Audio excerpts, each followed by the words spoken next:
भारतीय रियासत मध्य प्रदेश के शहर इंदौर की पुलिस ने एक कार्टूनिस्ट हेमंत मालविया के खिलाफ वजीर आज़म नरेंद्र मोदी की शान में गुस्ताखी के इल्ज़ाम में मुकदमा दर्ज कर लिया है।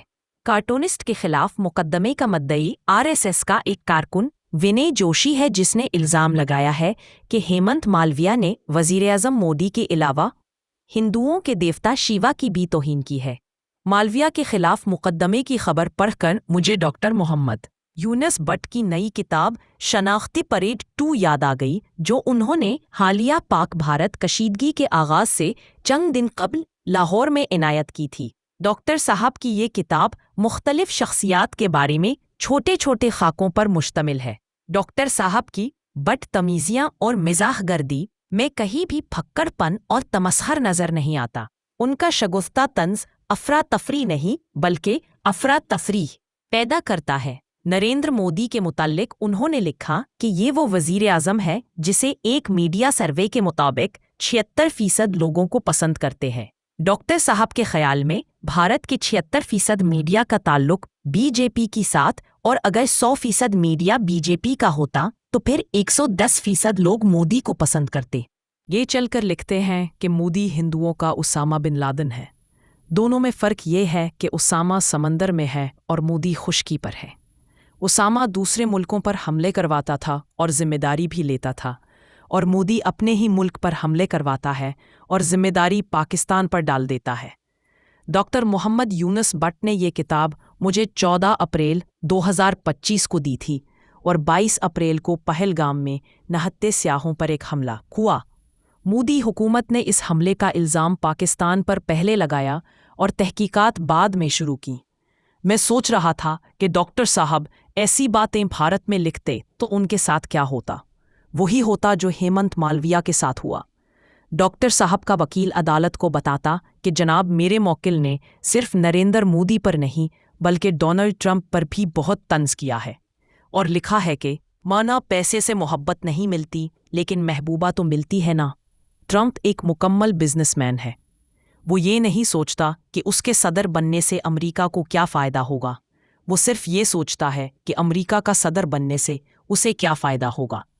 अदालत में डॉक्टर साहब के वकील की कोई दलील न सुनी जाती, और मुख्तसर समाअत के बाद डॉक्टर साहब को फेक न्यूज़ फैलाने और दहशतगर्दों की मावनत के इल्ज़ाम में 14 साल कैद बा मशक्क़त सुना दी जाती।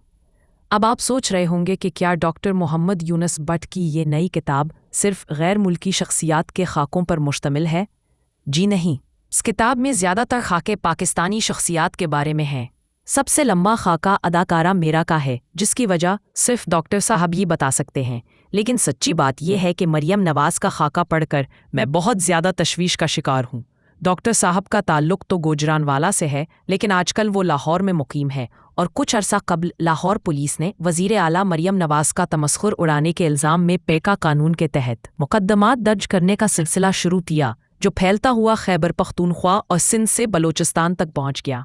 यकीनन सोशल मीडिया पर लाफ्ज़नी, हर्जा सराई और गाली गलोच को आज़ादी इजहार के नाम पर नज़रअंदाज नहीं किया जा सकता, लेकिन भारत की तरह पाकिस्तान में ऐसे लोगों की कमी नहीं जो शाह से ज़्यादा शाह की वफादारी में तामीरी तनकीद और बज़ला संजी को मुल्क दुश्मनी करार देने में देर नहीं लगाते। आजकल पाकिस्तान की हुक्मरान अशराफिया मीडिया की बड़ी तारीफ़ें कर रही है, और उसे भारतीय मीडिया का मुकाबला करने वाली आहनी दीवार करार दे रही है। लेकिन मैं डॉक्टर मोहम्मद यूनुस बट के मुतल्लिक इंतहाई तशवीश का शिकार हूँ। उन्होंने लिखा है कि मरियम नवाज़ में 2 बड़ी खूबियां हैं जिसकी वजह से वो बड़ी लीडर हैं।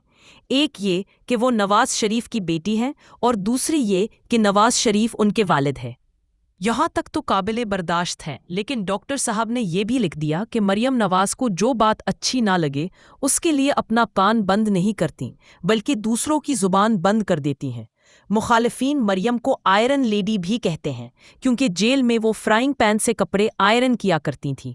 मरियम की सियासी ट्रेनिंग मियां नवाज शरीफ ने खुद की है, इसीलिए मरियम नवाज की सियासत में अवाम को 90 की दहाई के नवाज शरीफ नजर आते हैं। بلاول مردوں کا بے نظیر بھٹو اور مریم نواز عورتوں کی نواز شریف ہے۔ ڈاکٹر صاحب نے بلاول کے متعلق لکھا ہے کہ بلاول کی اردو اور پاکستان کی اکانومی میں یہ قدر مشترک ہے کہ ہر کوئی چاہتا ہے بہتر ہو پر ہوتی نہیں۔ ڈاکٹر صاحب نے شہباز شریف کو وہ پنکھا قرار دیا۔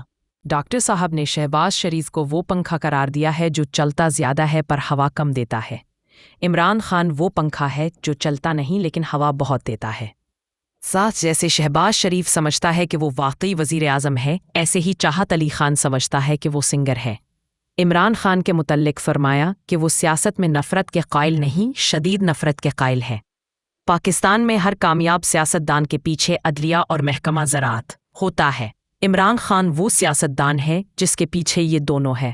فرق صرف یہ ہے کہ پہلے وہ خان کے پیچھے تھے، اب فان ان کے پیچھے ہے۔ ڈاکٹر محمد یونس بٹ نے فیصل ووڑا کے متعلق لکھا ہے کہ یہ وہ مبینہ سیاستدان ہے جس کی سیاست جوس کے اس خالی ڈبے جیسی ہے، جس پر پاؤں مارنے سے کوئی زخمی نہیں ہوتا لیکن پٹاخہ دور تک سنائی دیتا ہے۔ فیصل ووڑا وہ فلمی ہیرو ہے جو خود ہی محبوبہ کو اغوا کرتا ہے اور پھر خود ہی اسے چھڑانے پہنچ جاتا ہے اور پھر یہ گانا گاتا ہے، میں زبان ہوں کسی اور کی، مجھے بولتا کوئی اور ہے۔ ہم سب امید سے ہے کہ ڈاکٹر محمد یونس بٹ کی بدتمیزیاں نظر انداز کر دی جائیں گی۔ ہیمنت مالویہ کی طرح ان پر کوئی مقدمہ قائم نہیں ہوگا۔ ہاں، یہ کالم معروف کالم نگار جناب حامد میر صاحب کا ہم سب امید سے ہے کہ عنوان سے روزنامہ جنگ 26 مئی کو شائع ہوا اور آپ کو پڑھ کر سنایا گیا۔